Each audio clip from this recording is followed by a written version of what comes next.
I still remember the way the light fell on her face in that photo. Amanda, smiling with a hint of mischief in her eyes, chin tilted just slightly like she always did when she felt beautiful but didn't want to seem like she knew it. Lucas captured that perfectly. He always did. That's what made him so goddamn dangerous. It wasn't just the camera. It was how he made people feel.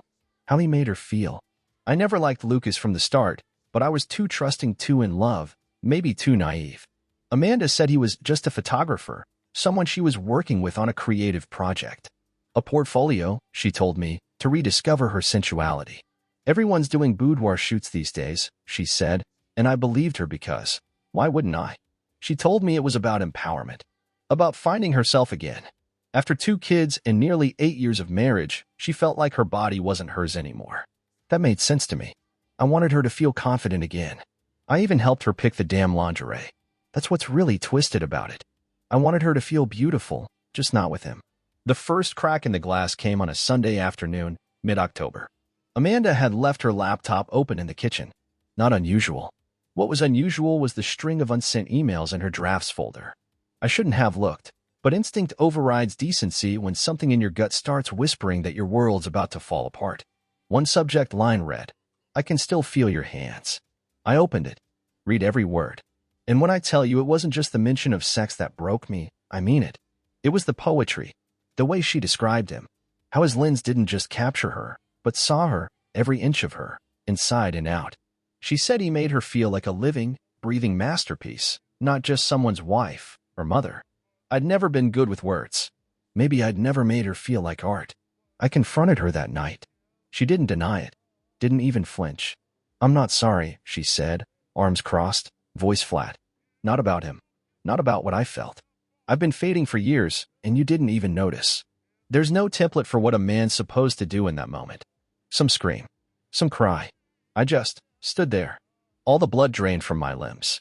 I remember sitting down on the edge of our bed, my side of the bed, and just staring at the grain in the hardwood floor, as if it held some kind of answer. She packed her things over the next few days.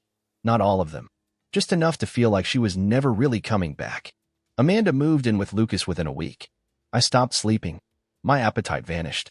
I'd come home from work and find remnants of her still everywhere, stray hairs in the shower drain, one of her earrings under the dresser, a bottle of her favorite perfume on the bathroom counter. I should have thrown them away, but instead I preserved them, like relics from a better life. One night, while spiraling through Instagram and feeding my own masochism, I saw it. A photo Lucas had posted, some swanky event in the city, all silk gowns and dim lighting and champagne smiles. He stood with his arm around Amanda, looking smug and victorious, as if he'd just won the trophy wife lottery. But it wasn't Amanda who caught my attention. It was the woman beside Lucas. A step back, slightly angled, but still striking. Dark hair. Emerald eyes. A quiet power in her posture. Something about her commanded attention, not loud or flirtatious, just present. The caption read, "Amazing night with my 2 favorite women. #blessed #art life." I stared at the photo for a long time. It was Olivia, his sister. I remembered Amanda mentioning her once in passing. She runs a gallery somewhere downtown. That was all I knew. But now, I couldn't stop looking. There was something in her face, something unguarded, a hint of detachment, like she didn't want to be in that picture. The idea was irrational, petty, beautifully cruel, but also perfect. I zoomed in on her profile. A Google search and a few clicks later, I found the name of the gallery, The Velvet Frame. Sleek, modern, well-reviewed. Olivia Harper, curator, co-owner. Charitable causes. Art shows. Monthly features in local press. A public figure, in her own quiet way. I thought about Amanda.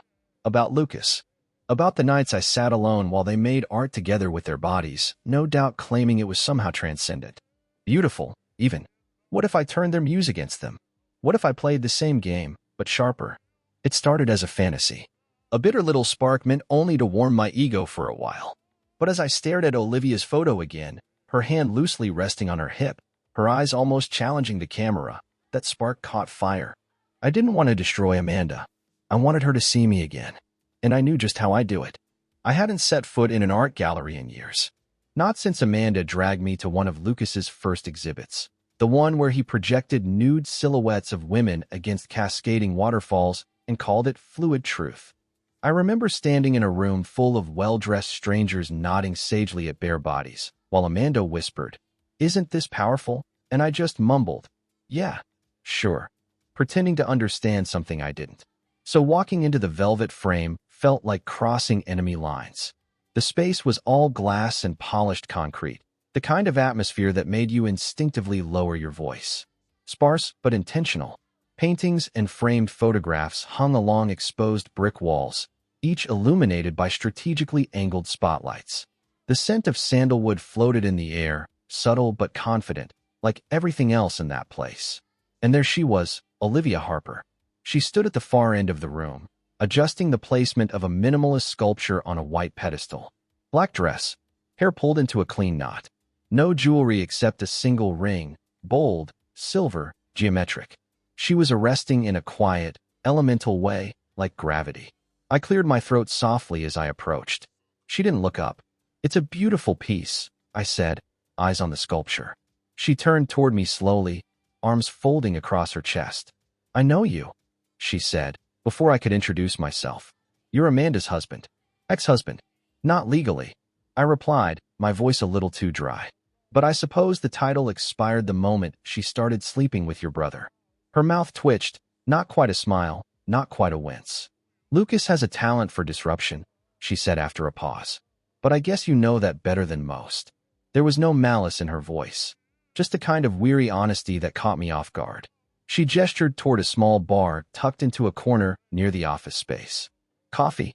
Or something stronger?" "Coffee's fine," I said. "I'm trying to keep my destructive tendencies in check." She poured us both black espresso from a small French press and handed me a ceramic cup, her fingers brushing mine just barely. The contact was fleeting, but I noticed the warmth, the smoothness of her skin, the deliberate grace in how she moved. We sat on a long leather bench beneath a series of monochrome prints, portraits of women in various states of undress, all raw and unflinching. Lucas's work, I realized. One of them was Amanda. I recognized the arch of her back, the tilt of her chin. I looked away quickly. "Why are you here?" Olivia asked, cradling her coffee in both hands. "I wanted to meet you," I admitted. "When I saw that photo of the three of you at that gallery event, well, I guess I was looking for something. Some kind of opening." Her eyes narrowed. An opening to what? To strike back. That word, strike, hung in the air a second too long. I cleared my throat. Not in a violent way. Not even malicious, really. I want them to know they didn't ruin me. That I'm still here. That I can move on. Her laugh was small but sharp. "So your idea of moving on is what? Showing up in my gallery and hoping we fake date to rattle them?" Her perceptiveness was brutal and accurate. "I didn't think it through that far," I admitted. "But you have to admit, it'd work." "I'm not a prop," she said flatly. "I didn't think you were. You're the only person in that photo who didn't look like they were faking something." That gave her pause. She looked down into her cup, silent. For a moment, I thought I'd crossed a line, and I almost apologized. Then she said, "Lucas and I haven't been close in years. He's always had this way of drawing people in, and then draining them. Amanda's not the first. She won't be the last." "So you don't approve?" I said carefully. Olivia's lips curled into something between amusement and disappointment. Let's just say I warned her. She didn't listen. We sat in silence again, the weight of shared betrayal creating a fragile, strange kind of intimacy. "I'm sorry," I finally said. "I came here with an idea that was probably selfish. But seeing you now, I don't know. Maybe I needed to meet someone who understands the wreckage." She studied me, really looked at me now, and something shifted behind her eyes. "Maybe it's not such a bad idea," she said softly, "to let them see what they've thrown away." My chest tightened, uncertain if she was joking. "You mean?" "I mean, I'm going to a gallery event this Friday. My ex is going to be there. Lucas probably will be, too. If you can behave yourself and not embarrass me, maybe you should come." There was a gleam in her eye then, not flirtation exactly, something more dangerous. Calculated. Like she was flipping through a mental Rolodex of consequences and deciding, for once, that some damage was worth it. "We pretend to be a couple," I said. "That's the plan. Let's just say," she replied, "we present an image." "Why would you help me?" I asked. Olivia drained her coffee and stood. "Because for once, I want to see Lucas flinch." The first time Olivia slid her arm through mine, it wasn't for affection. It was for the camera.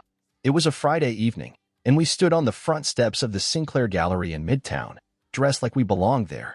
She wore a burgundy satin dress that hugged her frame with unapologetic elegance, her dark hair tumbling over one bare shoulder. I wore a fitted navy suit she'd insisted I borrow from her friend at a menswear boutique, something about cut and silhouette and presenting the right kind of threat. I didn't argue. The spotlight from the entrance illuminated us just enough for the photographer to catch the moment. Olivia leaned in, hand resting lightly on my chest, and smiled like we were 10 years deep into a love story instead of 2 weeks into a revenge plot. Her perfume, a mix of sandalwood and something floral, clung to the lapel of my jacket. I smiled too. Part of me wanted to mean it. "This one's going on the gallery's event page," she whispered through her teeth. "Make it look like you're captivated." "You mean I'm not?" I teased. She didn't answer, but the look in her eyes said she caught the flicker of truth in my voice. Inside, the gallery was all sleek lines and curated conversations. People walked with flutes of champagne like they were accessories, pausing to study abstract works and nod thoughtfully at pieces they didn't understand. Olivia drifted through the space with practiced ease, her arms still linked with mine, pausing every so often to greet a familiar face or offer a tight-lipped smile to someone who clearly knew her brother. I played my role, attentive, understated, charming enough to intrigue, but distant enough to make them wonder who the hell I was. Olivia had coached me. "No oversharing," she said earlier that week during a wine-fueled planning session in her apartment. "Mysterious is sexier. Less is more." "Got it," I nodded. Tall, dark, and vengeance. Now, in the flickering light of 100 art installations, we made good on the illusion.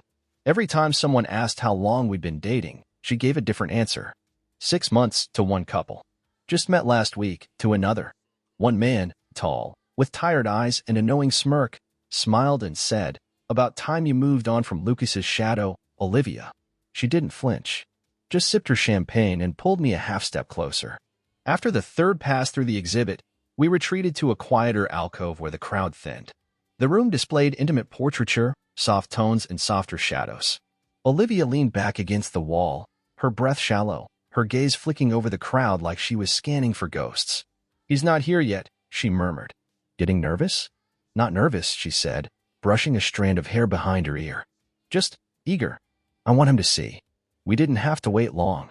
20 minutes later, I spotted him, Lucas, entering with Amanda on his arm.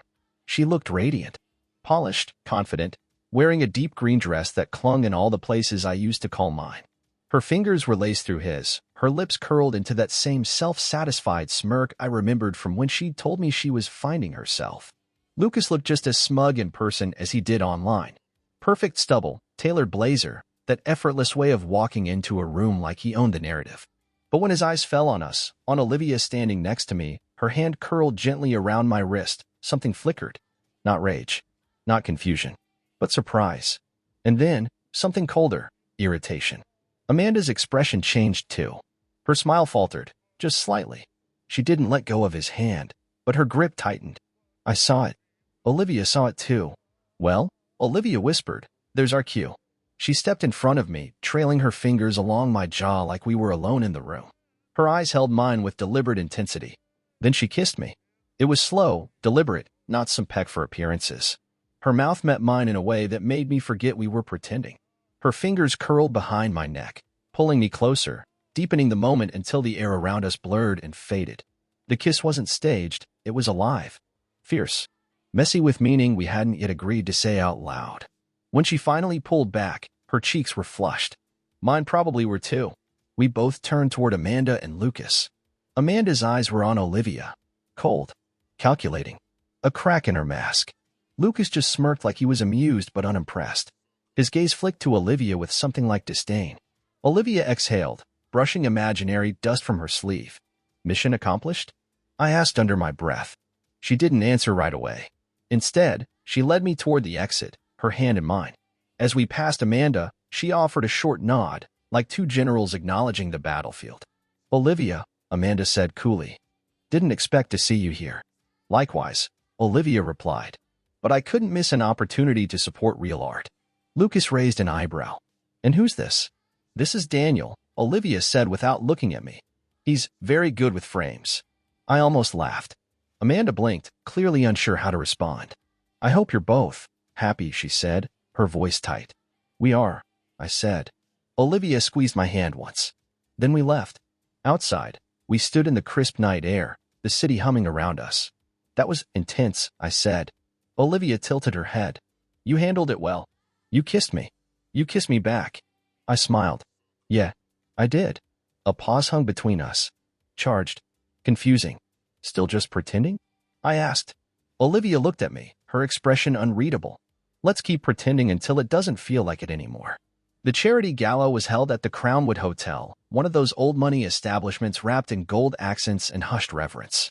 The chandeliers looked like they could crush a man if they ever fell, and the staff moved with the grace of people trained to serve ghosts. Olivia and I arrived fashionably late, walking into the main ballroom like a couple in full bloom. Her hand rested at the small of my back, her fingers tapping lightly with each step, as if grounding herself in the moment, or maybe anchoring me. She wore black tonight, a gown that clung to her body like shadow and smoke, with a plunging neckline that had heads turning before we made it past the champagne table. I wasn't immune to her either. When I first saw her in that dress, I forgot the script we'd rehearsed and just stared. What? She asked with a soft smile as she adjusted an earring in the mirror. Nothing, I said. Just rewriting the definition of unfair. She smirked. Keep that line in your back pocket. You might need it later. She was right. The ballroom buzzed with the hum of soft jazz, clinking glasses, and curated laughter. Olivia and I were well rehearsed by now. We knew how to move like lovers in the orbit of each other's gravity. But something had shifted since that kiss at the Sinclair Gallery. That kiss had cracked the foundation of the performance. Since then, the rehearsals had stopped feeling like preparation and more like foreplay. Tonight, they'll both be here, Olivia had told me on the drive over. Lucas is on the gala committee, and Amanda always shows up for anything with a dress code and photographers. Perfect, I said, already imagining the reaction when they saw us again. Ready for Act 2? Let's give them something to remember. We worked the room slowly. Olivia was known here. She smiled easily, but I could sense when the charm turned brittle. Whenever someone mentioned Lucas, her voice went flat, her jaw set.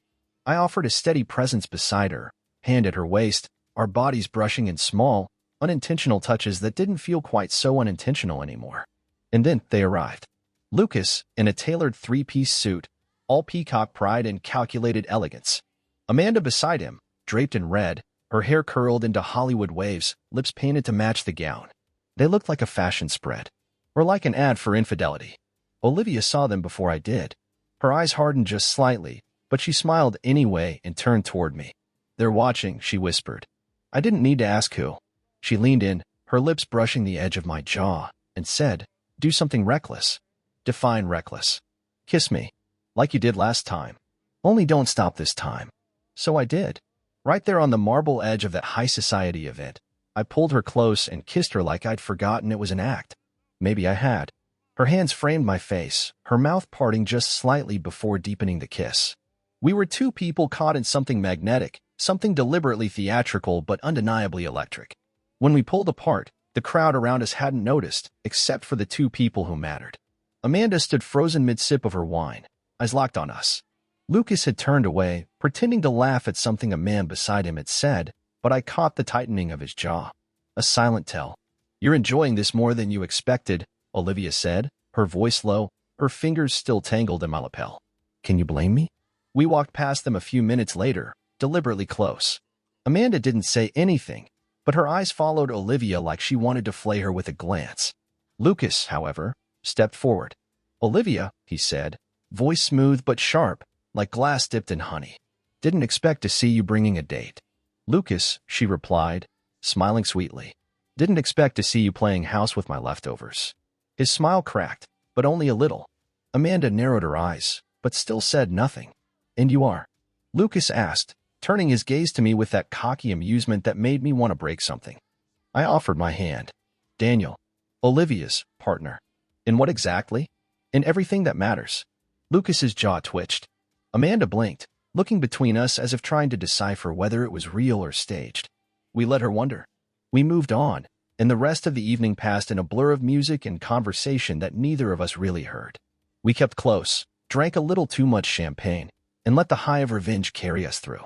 Later, back at Olivia's loft, we dropped the performance. We collapsed on her couch, our legs tangled, her shoes discarded, and my tie undone. There was a silence that wasn't awkward, just heavy. Electric. You kissed me again, she said. You told me to. Yeah, but this time you didn't stop. You told me not to. She laughed softly, and the sound cracked something open in me. She leaned her head on my shoulder, and I let my fingers drift through her hair. We sat like that for a while, quiet. We were convincing, she said eventually. We were real, I said before I could stop myself. She didn't correct me. And for the first time since Amanda walked out of my life, I didn't feel like I was playing catch-up. I felt like I was ahead. There's something strange about walking through a gallery full of your enemy's work, especially when the enemy is the man your wife left you for. Even stranger when you're doing it with a sister, who you may or may not be falling for. Lucas's photography exhibition, Eros and Ashes, was hosted at a warehouse-turned-gallery in the Arts District, moody lighting, concrete floors, minimalism with a touch of arrogance. Olivia and I arrived separately this time, by her suggestion. I don't want to make it obvious we're trying to get under his skin, she'd said. Let him squirm on his own. I arrived first. As I wandered through the space, I was struck by how many images felt empty. Technically brilliant, yes, but hollow. All perfectly framed, surgically lit, but lacking the rawness Olivia's gallery celebrated. His subjects were women, always women. Draped, posed, contorted, surrendered. Amanda appeared in a few. In one, she stood naked in a field at twilight, hands outstretched as if pleading with the sun. In another, she sat in profile against a cracked wall, her spine arched just so. It was meant to feel powerful. It only felt rehearsed. This is his God complex on display, Olivia said, appearing at my side without a sound. She wore a charcoal gray dress tonight, sleek and simple, with a subtle slit at the thigh. No jewelry, no smile, just raw presence. I recognize Amanda in these, I murmured. She begged for that second shoot, Olivia replied. Said she wanted to be immortalized. Lucas loves women who want to be seen. Until he's bored of them. We walked together, slowly. Lucas noticed us about halfway through the room, mid-conversation with a critic. His eyes flicked toward Olivia, then to me. His mouth twitched. Not a smile, more like a warning. You okay? I asked her quietly. No, she said. But I want to be. We paused before a massive black and white portrait. A woman curled into herself, eyes closed, one hand resting on her chest like she was cradling her own pain. I didn't recognize the model, but the intimacy was stark. That one's real, Olivia said softly. The only photo he's ever taken that meant something. You. She nodded. Jesus. I was 17, she whispered. It was for his college portfolio. I begged him not to use it. He did anyway. I turned toward her. That wasn't consent. No, she said. But he framed it like love. I reached for her hand. She didn't pull away. We stood there for a long time. The buzz of the crowd faded behind us. And in that moment, surrounded by Lucas's curated ego, I saw Olivia clearly for the first time, not just as a partner in revenge, not just a mirror for my own pain, but as a woman who had spent years dancing around the gravity of a narcissist and finally decided to walk away from the orbit. I hated seeing Amanda in his work, I confessed. But I hate this more. Olivia turned her hand, lacing her fingers through mine. He doesn't own us. We left early. Outside, the city hummed with the kind of late-night energy only art events and rooftop bars produce. We walked a few blocks in silence. Her heels clicked against the pavement like punctuation. You want to go back to mine? She asked, not looking at me. I stopped walking. She turned, eyes searching. Is that a real invitation? I asked. I don't know anymore, she said. I just know I don't want to be alone tonight. And I don't want to pretend. I stepped closer. Then let's not pretend. Her apartment was dimly lit when we entered. She didn't offer wine. She didn't put on music. She just closed the door behind us and exhaled. We stood by the window for a while, the skyline stretching beyond the glass. Then I reached for her. There was no performance in our kiss this time. No spectators. No photographers. Just skin and breath and a desperate, quiet ache that had been building for weeks. Her dress peeled away like paper. My jacket hit the floor with a dull thud. We found each other slowly, gently, then hungrily. She gasped against my neck. I tangled my fingers in her hair. Our bodies moved like they were remembering something they hadn't yet lived. In bed, under soft sheets and pale moonlight, she traced the scar near my hip with her fingertip. What happened here? Biking accident, I said. College. Looks like it hurt. It did. But it faded. She looked at me. Do you think we'll fade? I hope not, I said. But even if we do, I'll still remember this. She didn't respond, just curled closer, her breath soft against my shoulder. It wasn't sex as distraction. It wasn't revenge anymore. It was a release, an affirmation, proof that we could still feel something real after being ripped apart by the people who claimed to love us most. We fell asleep tangled in each other. No words, no plans, just warmth. And in the early morning light, I watched her sleep, hair splayed across the pillow, mouth slightly open, and I thought, I didn't come here to fall in love. But maybe I just did. We didn't talk about the night we spent together. Not directly. The next morning, Olivia rose before me, already wrapped in a slate-gray robe that hugged her waist, steam rising from a fresh mug of coffee as she stared out the window. The light made her look unreal, half woman, half shadow, and I didn't know if it was appropriate to break the silence or just hold on to it. So I did nothing. She turned eventually, caught me watching her, and offered a smile that wasn't playful or seductive. Just soft. Real. She didn't say anything, just handed me the second mug and curled up in the corner of the couch like we hadn't redefined everything between us the night before. Later, she walked me to the door, kissed me on the cheek, and said, I'll call you. And she did. But the ease between us had changed. The play acting was gone. What remained was something raw, unfiltered, and frankly terrifying. We tried to ignore it at first, threw ourselves back into the script. We went to brunches, commented on each other's posts, posed for curated candidates. But every touch now lingered longer than it should have. Every gaze had weight. It wasn't revenge anymore. Not really. Which made the confrontation inevitable. It happened at a downtown wine bar 3 weeks later. Olivia had invited me to meet a few of her colleagues after a gallery meeting. Everything was smooth until Lucas walked in, uninvited and unannounced, and made a beeline for our table like a man who just decided to blow up the room. I saw him before she did. Don't, I said quietly. He's coming. She turned just as her brother reached the table. Well, Lucas said, flashing that infuriating half-smile. Olivia Harper. I guess you finally found your own muse. I stood. Lucas, I said, this really isn't the place. No, he replied, eyes locked on Olivia. But apparently nothing is anymore. Especially not when your sister decides to fuck your ex's husband. The room went still.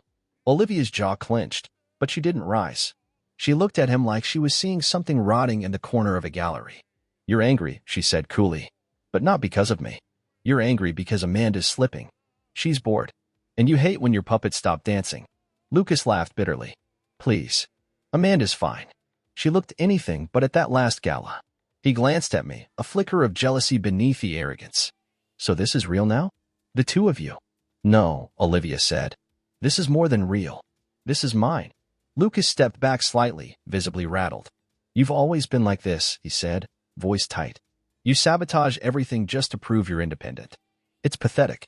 And you've always used people as mirrors, she shot back. The only thing you love more than your camera is the reflection of power you see through it. He turned to leave but stopped short. I hope you realize what you've done, he said. Family isn't something you can replace. I didn't lose family tonight, she replied. I lost a parasite. He left. The room exhaled with him. Afterward, we walked back to her loft in silence, the weight of everything pressing against our ribs.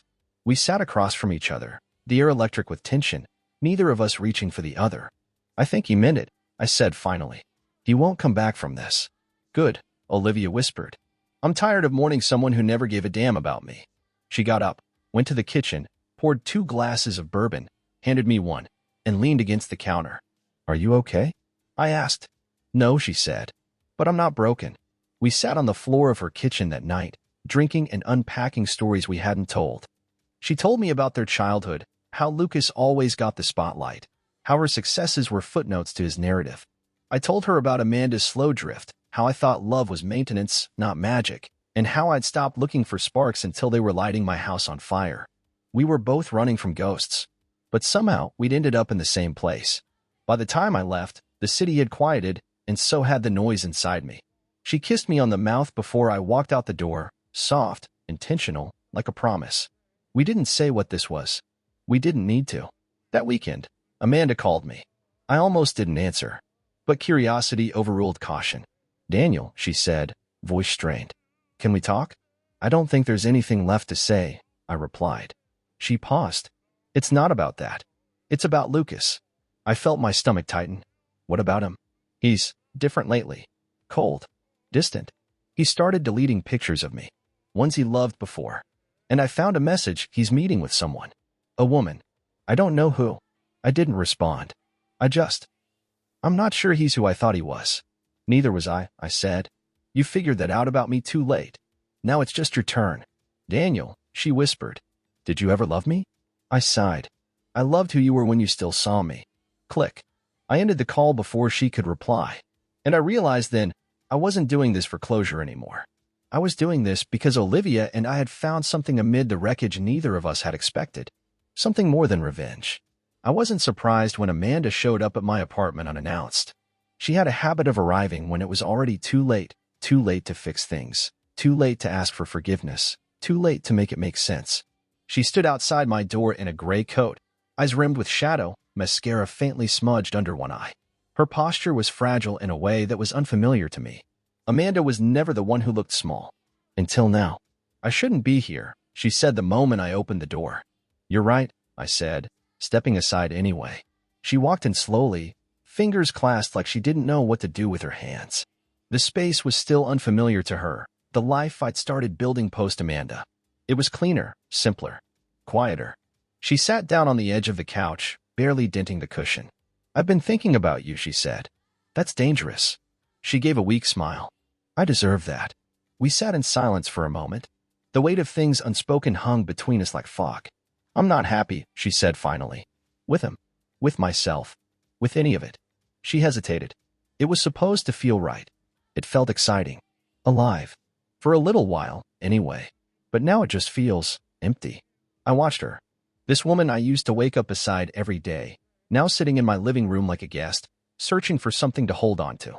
And now you want what exactly? I asked. Forgiveness? A do-over? No, she said quickly. I wanted to say I'm sorry. For how I left. For how I treated you. For not seeing you. I nodded slowly. It's funny, I said. You wanted to be seen. That's why you went to Lucas. And now you're with someone who only ever sees reflections of himself. You traded a mirror for a lens. She looked down, ashamed. I could have hurt her. I could have said more. But something in me had let go of that desire. Olivia had taught me that sometimes the most satisfying revenge is simply moving on, truly moving on. I'm seeing someone, I told her. She nodded. I figured. It's different. She's different. There's no act with her. No conditions. Amanda swallowed hard. Is it serious? It's real. She stared at the floor. I think Lucas is cheating on me. I didn't even blink. He's not who I thought he was, she added, voice cracking. He's cold. Secretive. He talks about me like I'm just another subject. Another face. I thought I was the muse. You were, I said. Until you weren't. She looked up, and for the first time in months, she didn't look proud or defensive or smug. She just looked regretful. I don't want you back, I said gently. But I hope you figure out how to be happy. For your own sake. She stood, smoothing her coat. You really did love me, didn't you? I did, I said. But I love who I've become more. She walked to the door, paused, and said, Goodbye, Daniel. I watched her leave, feeling nothing but peace. That evening, Olivia and I sat across from each other at her kitchen table, the remains of takeout between us, soft jazz playing low in the background. She picked at her noodles, then looked up suddenly. He showed up again. Lucas. She nodded. Tried to talk sense into me. Said I was destroying the family bond. That I'd embarrassed him. Did he threaten you? Only emotionally. But he made it clear, if I don't walk away from you, he's cutting ties for good. I leaned back in my chair. What did you say? I told him he was right. I blinked. Wait, what? She smiled faintly. I said he was right to cut ties. Because if the only version of family he understands is control, I want no part of it. I reached across the table and took her hand. That couldn't have been easy. It wasn't, she said. But being with you makes the hard choices easier. I stared at her. She wasn't performing. She wasn't trying to prove anything. Neither was I. We don't have to pretend anymore, do we? I asked. She shook her head. We haven't been pretending for a while. We stood in her living room, holding each other, the city flickering behind us like a heartbeat. The world outside hadn't changed. But we had. You know, she said quietly, when we started this, I never expected any of it to feel like this. Like what? Like peace. Later, she curled up beside me on the couch, tracing circles on my chest with her finger. What are we going to do when Lucas finds a new target? She asked. Let him, I said. It won't be us. And Amanda? She's already unraveling, I said. And she knows it. Olivia smiled sleepily. Then maybe the revenge worked after all. I shook my head. No. Revenge was never the reward. She looked up at me. I sobbed. What was? I kissed her forehead. Us. We stopped hiding. There was no dramatic announcement. No social media bombshell. Just a subtle shift. Holding hands when we felt like it. Sitting closer. Laughing louder. A kiss that lingered longer than necessary as we left a gallery event one evening, under a sky bruised by sunset. Enough to stir the whispers. Enough to light the fuse. And eventually, Lucas lit the fire. It came in the form of a message Olivia received during one of her gallery staff meetings. A simple text, but loaded with venom. You've made your point. Now cut the performance. Before you do permanent damage. She didn't reply. The next day he called. She answered, not because she owed him anything, but because she wanted to hear him say it out loud. Why are you doing this? He asked, voice tight. Parading him around like you're in some second-rate rom-com. Is that really your style now? She sat in the sunlight of her office, calm, collected. I'm not performing, Lucas. I'm living.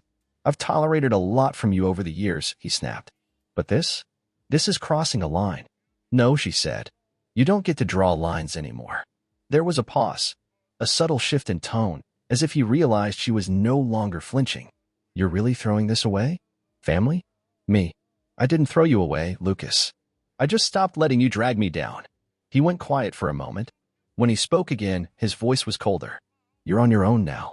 She hung up without saying goodbye. When she told me later, I expected tears, a moment of grief. But instead, she laughed softly, half in disbelief, half in relief. I thought I'd feel hollow, she said, but I just feel free. I pulled her close.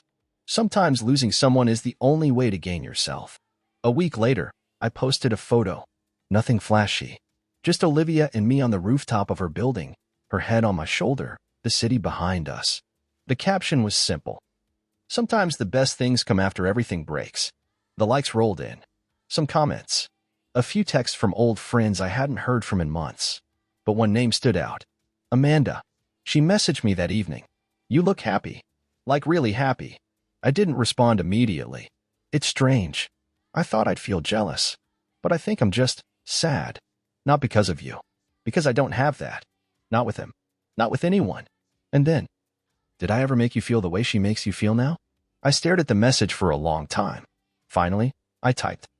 You made me feel needed. Olivia makes me feel seen. There was no reply. Olivia's gallery hosted a new exhibition that month, her first curated solo collection since parting ways with Lucas professionally. The theme, reconstruction. Artists who had emerged from chaos with clarity. Works that spoke of breaking and rebuilding. Paintings thick with scars. Sculptures made from shattered glass and reclaimed wood. Photographs of hands holding other hands, not perfect hands, but real ones. At the center of the room, a massive installation, a deconstructed camera lens, its pieces suspended in clear resin like organs preserved in amber. Underneath, a plaque read. When the lens distorts the subject, sometimes the only truth is in the aftermath. I stared at it for a long time.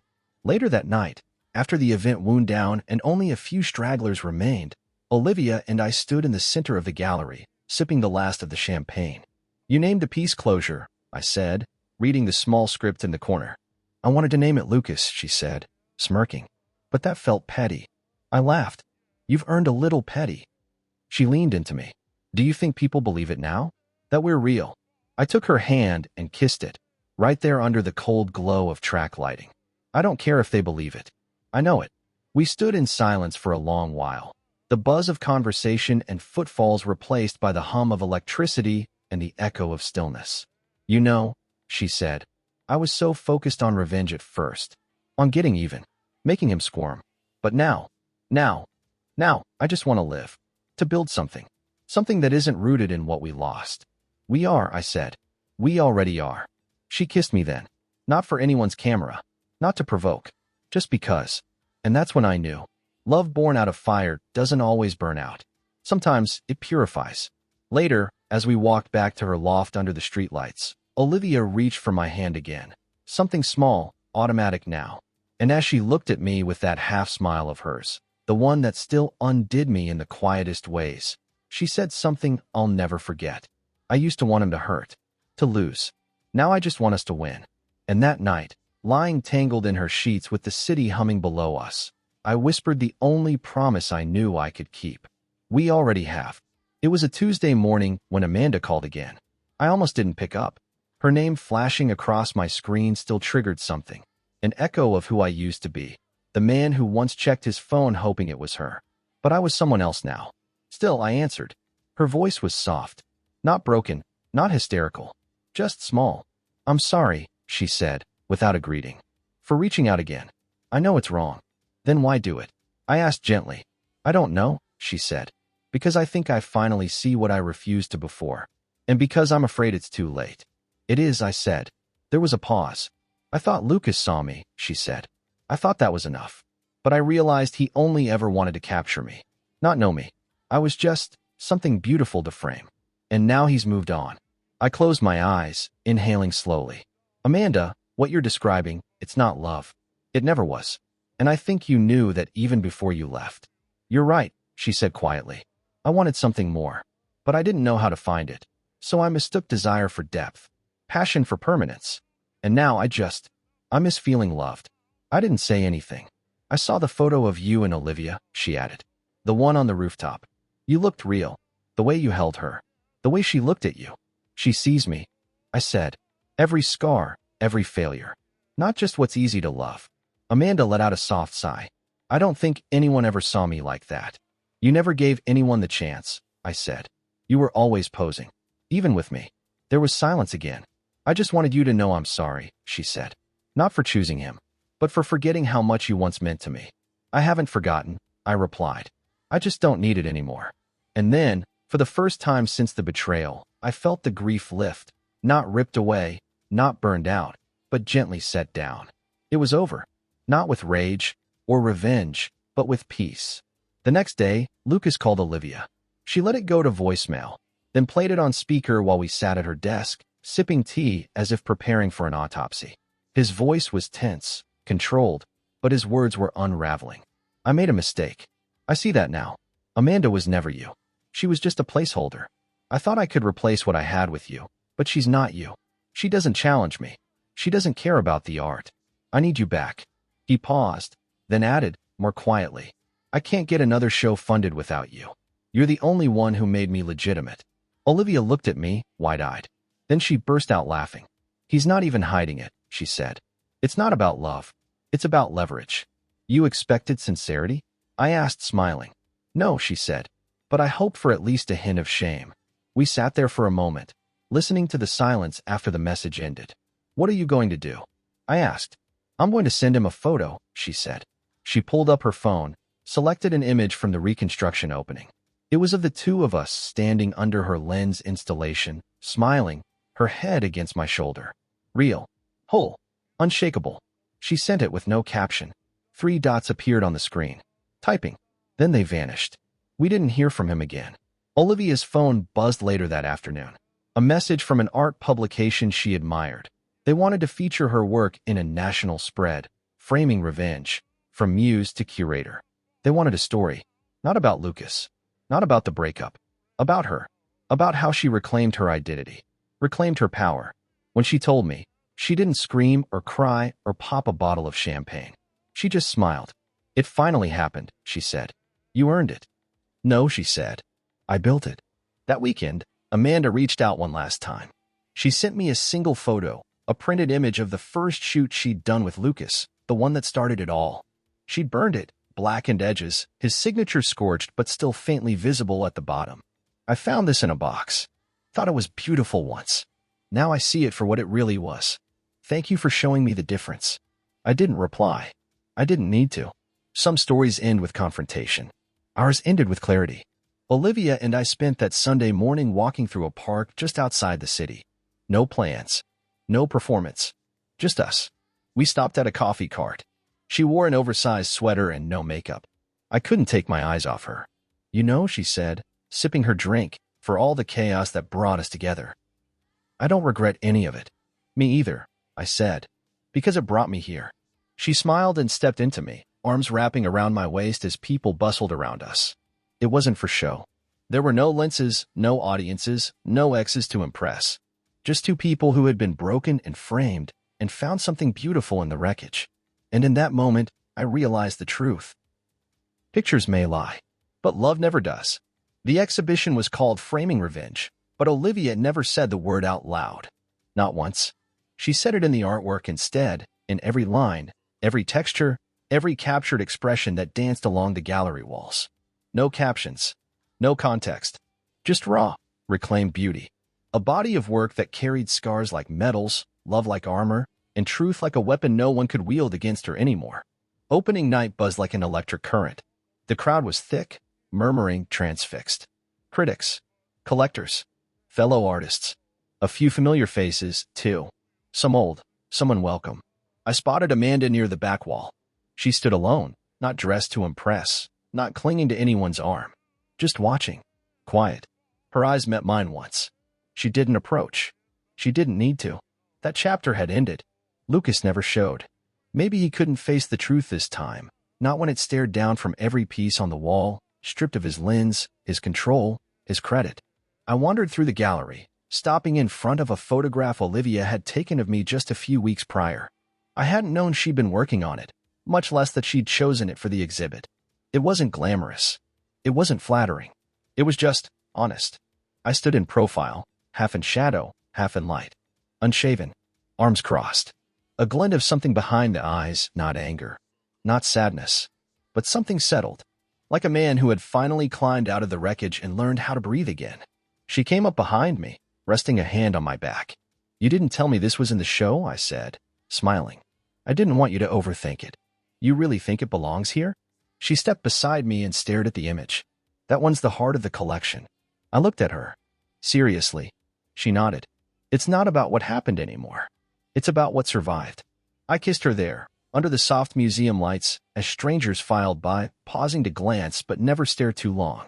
To them, we were just another couple. To me, we were a testament. A gallery assistant approached. "Ms. Harper, the press is requesting a few minutes when you're ready." Olivia smiled. "Give me 5. As the assistant retreated, she turned to me again. "After this, I'm thinking about a new series." "Oh." She nodded. "No pain. No exes. No bruises. Just something about new beginnings. The quiet ones. The real ones." "I like the sound of that. I want you in it," she said. "Not as a subject. As a collaborator." I blinked. "Are you serious?" "You see things differently than I do," she said. "You look at people like they're more than what they survived. I want that lens next to mine." I was quiet for a long moment. Then, "I never thought revenge would give me a future." She smiled. "It didn't. We did." Weeks passed. The exhibit closed to acclaim. Olivia's name appeared in publications I'd only ever skimmed in airports. A museum in Chicago requested a smaller version of the show. She declined, said it felt right to let it end here. In the quiet after the whirlwind, we did what we always promised ourselves we would. We built something new. It wasn't grand gestures or dramatic declarations. It was mornings with coffee and bed hair. It was disagreeing on what to cook and laughing about it anyway.